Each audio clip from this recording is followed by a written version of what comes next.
Hello, this quick video is going to address the strengths and needs section of the new IEP form.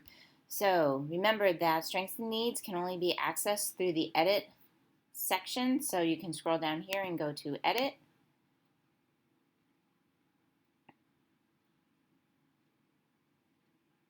And then you would click on the second tab here and get to the strengths and needs section. I'll just mention also while here, if you're putting in your evaluation information or if you've cloned it from a previous IEP, and anything that goes in this functional results section will not show up when the IEP is downloaded and printed.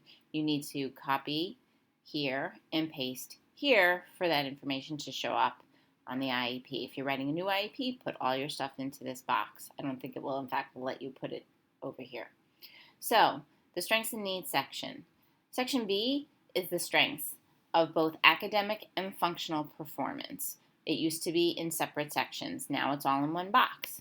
Remember that you'll take the strengths that are either relative strengths for a student or are strengths that are not addressed through special education. This student has only ELA, specially designed instruction, so math is a strength. So there's a comment about math strengths. There are some components of ELA that are strengths for this student, and that is included here as well. The needs sections are C, D, and E. In the academic performance section and the functional performance section, you're going to write those areas that will align with the present levels and the goals, which will be in the next video. So for this student, the skill deficits in math are these. The skill deficits in ELA are these. And then in both sections, what we used to call the disability impact statement now needs to appear here in the needs statement. That's identified here where they say, based on the evaluation information, what is the child's distinctly measurable and persistent gaps in academic performance, and how? How do they affect the child's involvement and progress in general education curriculum? So in this statement, you can see the skill deficit in math, and the deficits impact the student's ability to problem solve and complete math computation in the curriculum and therefore require specially designed instruction in order to make adequate progress. The deficits in reading impact the student's ability to read and comprehend 8th grade level text and therefore requires STI in these areas in order to make adequate performance.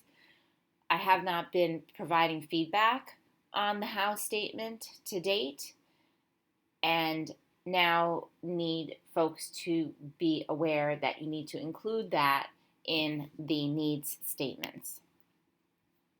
Just a word about developmental needs, that's now its own box. The vast majority of you are going to be writing that developmental skills are commensurate with grade level peers. If you have students who are very low functioning or in a life skills program, you might need or want to get more specific in the developmental area, but those might be very closely connected to functional skills. That's the information about the strengths and needs sections. Remember, of course, once you're done here, you can always go back to work in the workspace. If you have any questions about developing strengths and needs, please remember to go to the procedural manual from the Department of Education. I have a video on how to get there. And then if you still have questions, please feel free to reach me. Thanks so much. Take care.